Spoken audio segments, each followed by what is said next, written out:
கர்த்தருக்குள் பிரியமானவர்களே, ஜனவரி 30.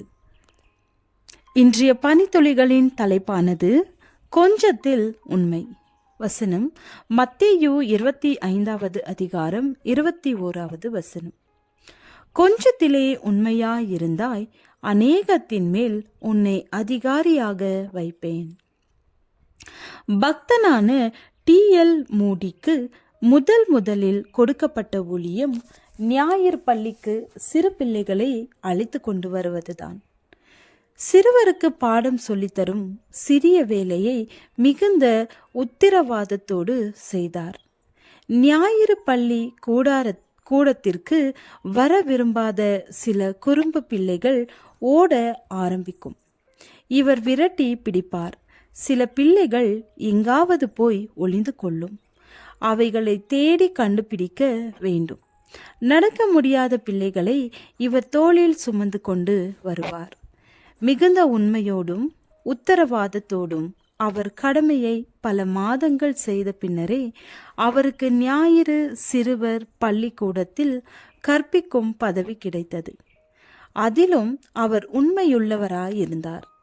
கர்த்தர் அவரை உயர்த்தி 19ஆம் நூற்றாண்டின் மாபெரும் சுவிசேஷ வீரராக்கினார். சரித்திர ஆசிரியர்கள் அவரை பற்றி எழுந்தபோது அவர் ஒரு கையினால் ஐரோப்பிய கண்டத்தையும் மறு கையினால் அமெரிக்க கண்டத்தையும் ஏந்தி பரலோகத்திற்கு நேராய் ஜெபம் ஏறெடுக்கக்கூடிய தெய்வீக வல்லமையுள்ளவராய் இருந்தார் என்று குறிப்பிடுகிறார்கள். ஆம், தேவ பிள்ளையே, நீ கொஞ்சத்திலே உண்மையுள்ளவனாயிருந்தால் கர்த்தர் உன்னை அநேகத்தின் மேல் அதிகாரியாக வைப்பார். கர்த்தர் பெரிய உத்திரவாதங்களையும் பெரிய ஊழியங்களையும் தருவதற்கு முன்பு நீ கொஞ்சத்திலே உண்மையாயிருக்க வேண்டும். கொஞ்சம் தாளந்துகளால் வேறு தாளந்துகளை சம்பாதிக்கிறவர்களை பார்த்து கொஞ்சத்தில் உண்மையாயிருந்தால் உன்னை அநேகத்தின் மேல் அதிகாரியாக வைப்பேன் என்று எஜமானன் கூறினான்.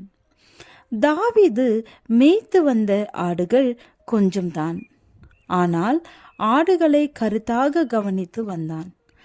ஆடு மேய்த்தவனை தேவன் அரசனாக்கினார்.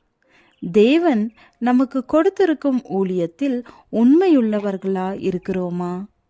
கொஞ்சத்தில் உண்மையுள்ளவர்களாய் இருப்போம். தேவன் நம்மை அநேகத்தின் மேல் அதிகாரியாக வைப்பார். உன்னிடத்தில் உள்ள கொஞ்சத்தோடு தேவனை நோக்கிப்பார். தேவன் அதை அபரிதமாக ஆசீர்வதிப்பார். சாரிபாத் விதவையிடம் கொஞ்சம் மாவும் கலசத்திலே கொஞ்சம் எண்ணெயும் இருந்தது. அதில் தேவ மனிதனாகிய எலியாவிடம் முதலாவது கொடுத்ததினால் பஞ்சகாலம் முழுவதும் போஷிக்கப்பட்டாள். 5000 பேரை போஷிக்க சீஷர்கள் கொண்டு வந்தது 5 அப்பமும் 2 மீன்களும். கிறிஸ்துவனுடைய கையில் கொடுக்கப்பட்ட மாத்திரத்தில் அது ஆசீர்வதிக்கப்பட்டது. ஜனங்கள் எல்லாரும் திருப்தி அடைந்தார்கள். ஜெபம். அன்பின் ஆண்டவரே, கொஞ்சத்தை கொடுத்து நீ சோதிக்கும் போது நாங்கள் உண்மையுள்ளவர்களாக இருந்து பெருக கிருபை தாரும். ஆமென்.